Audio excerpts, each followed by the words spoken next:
Hello students, our next topic is differentiation of 1f1 alpha gamma x. कल define किया था 1f1 alpha gamma x को, ठीक है। और इससे प्रीवियस वीडियो में डेरिवेशन किया था integral representation of 1f1 alpha gamma x। Mainly अब तक दो डेरिवेशन आए अपने पास, integral representation of 2f1 alpha beta gamma x, integral representation of twice f1 and integral representation of 1f1 alpha gamma x. Integral representation of twice f1 alpha gamma x are represented by gamma function of gamma, gamma function of beta, gamma minus beta, integration of 0 to 1 t raised to the power beta minus 1, 1 minus t raised to the power gamma minus beta minus 1, 1 minus x t raised to the power minus alpha dt। Okay, prove कर चुके इसको। तो ये जो statement है integral representation of twice f1, integral representation of 1f1 कल किया था। क्या किया था? इंटीग्रल रिप्रेजेंटेशन ऑफ 1f1, इसका क्या स्टेटमेंट था? Gamma function of gamma, gamma function of alpha, gamma minus alpha 0 to 1 t raise to the power alpha minus 1, 1 minus t raise to the power gamma minus alpha minus 1, और इसमें 1 minus x t raise to the power minus alpha था, और यहाँ कल के statement में e raise to the power z t d t. Okay, तो इनके इंटीग्रल रिप्रेजेंटेशन रिजल्ट्स जो हैं वो लर्न होने चाहिए कि क्या है और किस तरह से इनका प्रूव किया था, वो अच्छे से क्लियर होना चाहिए सभी को। अब आप लोगों को डिफ्रेंशिएशन, अपना एक टॉपिक आया था differentiation of twice f1 alpha beta gamma x। Hypergeometric functions के डिफ्रेंशिएशन को प्रूव किए थे, 3 रिजल्ट्स यहाँ पर प्रूव किए थे। क्या क्या प्रूव किया था? D by D x twice f1, d2 upon d x square twice f1 और twice f1 alpha beta gamma x, एक ही बात है, ठीक है। तो शॉर्ट नोटेशन ये भी दोगे तो भी ठीक है। dp upon d x p twice f1 alpha beta gamma x, ये रिजल्ट्स प्रूव किए थे। ध्यान आ गया सभी को? First order differentiation of twice f1 equal to alpha into beta upon gamma twice f1 क्या था यहाँ पे? Alpha plus 1 beta plus 1 gamma plus 1 x, ठीक है। वो तो वेरिएबल यहाँ पर जेड होगा तो यहाँ जेड वेरिएबल आएगा, एक्स वेरिएबल लोगे तो एक्स वेरिएबल आएगा।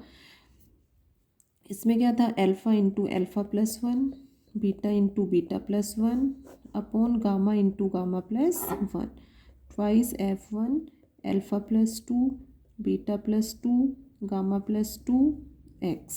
Okay, alpha into alpha plus 1 को अल्फ़ा 2 से रिप्रेजेंट कर सकते हो, इसको बीटा 2 से रिप्रेजेंट कर सकते हो, इसको गामा 2 से रिप्रेजेंट कर सकते हो। ओके, और इसका रिजल्ट, इस रिजल्ट में जनरलाइजेशन करते हुए क्या था इसका result? Alpha p beta p gamma p twice f1 alpha plus p beta plus p gamma plus p x, ठीक है।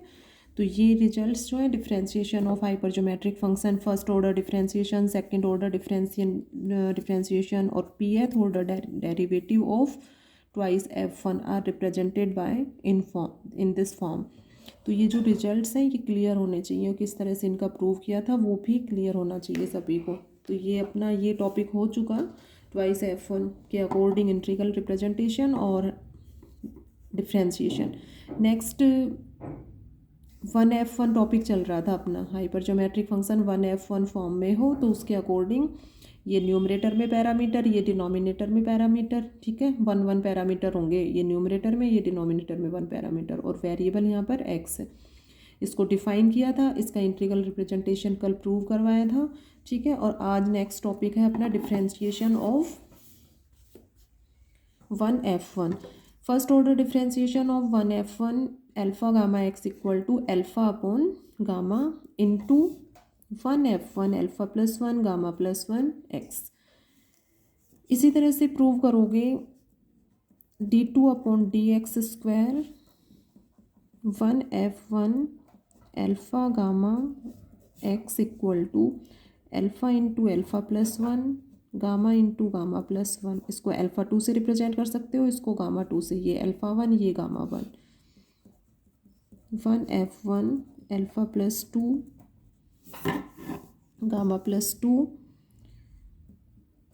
वेरिएबल x है तो x आएगा। जेड वेरिएबल यदि गिवन है तो उस केस में जेड वेरिएबल लोगे, ठीक है। ये नहीं कि इधर x वेरिएबल ले रहे हो और इधर जेड वेरिएबल ले रहे हो, दोनों इधर जेड वेरिएबल ले रहे हो। Left hand side right hand side में वेरिएबल्स जो हैं वो सेम रखोगे। Parameters and variables are same in left hand side और राइट हैंड साइड। इसी से जनरलाइजेशन dm अपॉन dxm या dp अपॉन dx भी ले लो। 1f1 alpha gamma x equal to alpha plus 1 up to alpha plus m minus 1 upon gamma plus 1 up to gamma plus m minus 1। 1f1 alpha plus m, beta नहीं sorry, ये gamma लो यहाँ पे, gamma plus m x, okay. और alpha m gamma m, इसको alpha m से represent करोगे alpha notation में, ठीक है। और ये गामा m हो गया, गामा m इसको ओपन करोगे तो गामा से स्टार्ट होगा, gamma plus 1 up to gamma plus m minus 1 and 1f1 alpha plus m, ये एज इट इज रहने दो, गामा प्लस m x। इसको अल्फा 2 से रिप्रेजेंट कर सकते हो, इसको गामा 2 से, ओके। ये अल्फा 1 अल्फा, गामा 1 गामा। तो ये 3 पार्ट्स जो है यहाँ पर प्रूव करेंगे, ठीक है। तो differentiation of 1f1, first order differentiation, second order differentiation, mth order derivative of 1f1 are represented by in this term. First part prove करेंगे, लेफ्ट हैंड साइड लेकर चलो। सबसे फर्स्ट इसको डिफाइन करो, 1f1 alpha gamma x summation n equal to 0 to infinite alpha n upon factorial n gamma n into x raise to the power n, ठीक है। 1f1 hypergeometric function को define किया है। अब x के respect में differentiation है तो only x raise to the power n का डिफ्रेंशिएशन होगा, क्यों। Summation n equal to 0 to infinite alpha n factorial n gamma n, और इसका x के रिस्पेक्ट में डिफ्रेंशिएशन होगा, सीधे कर दो n x raise to the power n minus 1, okay. Summation n equal to alpha n factorial n को open करोगे n into n minus 1 factorial लिख सकते हो इसको, gamma n x raise to the power n minus 1, okay. n cancel हो जाएगा, n से n cancel हो गया। अब यहाँ पर n माइनस 1 फैक्टोरियल है तो n equal to 1 to infinite. Twice f1 के डिफ्रेंशिएशन में भी सबसे मेन पॉइंट यही था कि यहाँ पर n माइनस 1 फैक्टोरियल है तो यहाँ पर n की वैल्यू 0 से स्टार्ट नहीं करोगे, क्योंकि n इक्वल टू 0 लेते हो यहाँ पर तो ये 0 माइनस 1 फैक्टोरियल हो जाएगा, और माइनस फैक्टोरियल में कोई भी नेगेटिव वैल्यू हो उसकी वैल्यू क्या होगी, 0, क्यों। Factorial m